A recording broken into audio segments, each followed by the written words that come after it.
इसी बीच में दिल्ली एयरपोर्ट की बात करेंगे, क्योंकि दिल्ली एयरपोर्ट के टर्मिनल 1 पर हादसा हुआ और टर्मिनल 1 का जो हिस्सा था, टर्मिनल 1 का एक हिस्सा टूट कर गिरा, जिसमें हादसे में 1 की मौत हो गई है, 8 लोग घायल बताए जा रहे हैं। सरकार ने मुआवजे का ऐलान किया है। ये जो आप देख रहे हैं एयरपोर्ट का टर्मिनल 1 है, ये इसकी छत किस तरीके से गिरी, इसके नीचे गाड़ियां भी दबी थी, जिसके बाद 1 की मौत की खबर और 8 लोगों के घायल होने की जानकारी मिली है। ये क्योंकि तेज बारिश हुई, जो तस्वीरें हमने देखी, और उसके बाद टर्मिनल 1 से जितनी भी फ्लाइट्स थी उनको तब के लिए होल्ड कर दिया गया था। राहत और बचाव का कार्य इस वक्त जारी है, लेकिन यह बड़ा हादसा हुआ है और इस बड़े हादसे के बीच में कई सवाल भी खड़े होते हैं, क्योंकि एयरपोर्ट एक ऐसा जो टर्मिनल है, टर्मिनल का जो एरिया होता है वो एक ऐसी जगह होती है जहां पर भीड़ बहुत ज्यादा होती है, लोगों की आवाजाही होती है। केशव मेरे सहयोगी इस पर और ज्यादा जानकारी के साथ इस वक्त जुड़ चुके हैं।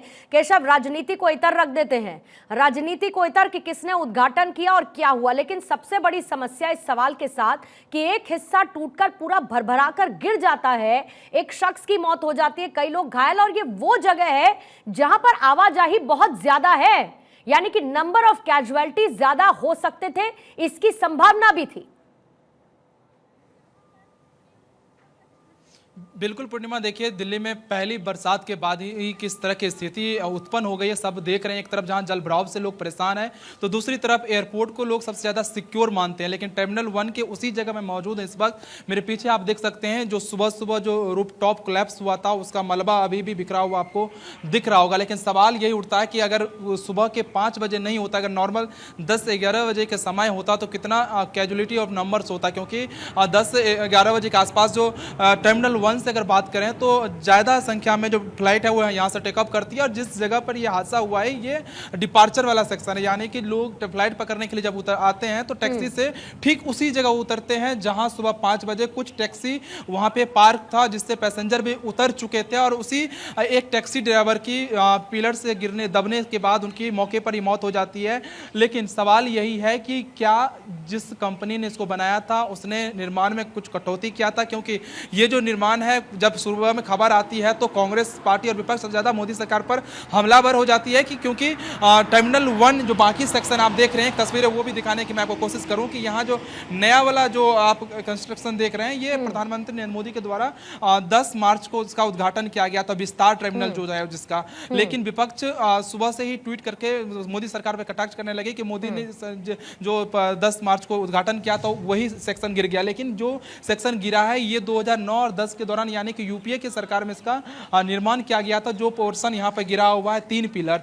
लेकिन सवाल यही है कि अगर ये मॉर्निंग का टाइम नहीं होता तो कितना बड़ा घटना हो सकता था। आप समझ सकते हैं नंबर ऑफ कैजुअलिटी क्या हो सकती है। हालांकि फिलहाल सिर्फ 10 आदमी इस हादसे में घायल हैं, जिनका फिलहाल हॉस्पिटल में इलाज चल रहा है, और एक व्यक्ति की मौत हो गई है। खुद यहाँ पर घटना के कुछ ही देर के बाद जो नागरिक उड्डयन मंत्री राममोहन नायडू भी पहुंचे थे इस जगह का जायजा लेने के लिए और स्थिति को समझने के लिए। लेकिन केशव, बड़ी बात यह थी कि अचानक से 3 सपोर्ट बीम का गिर जाना, और जो नीचे उस वक्त गाड़ियां लगी हुई थी, बहुत मौका नहीं मिल पाया एकदम जिस तरीके से यह हादसा हुआ। लेकिन क्या ये इतना कमजोर कंस्ट्रक्शन रहा? कोई जांच के आदेश दिए गए कि एक बारिश होने के साथ इतना बड़ा हादसा हो जाता है और 3 सपोर्ट बीम गिर जाते हैं? बिल्कुल पूर्णिमा, देखिए मैं एक तस्वीरें दिखाने की कोशिश करूंगा आपको, उससे आप समझ सकते हैं। ये नीचे देखिए, ये जो है रेवल का पार्ट है जहां मैं इस वक्त मौजूद हूं।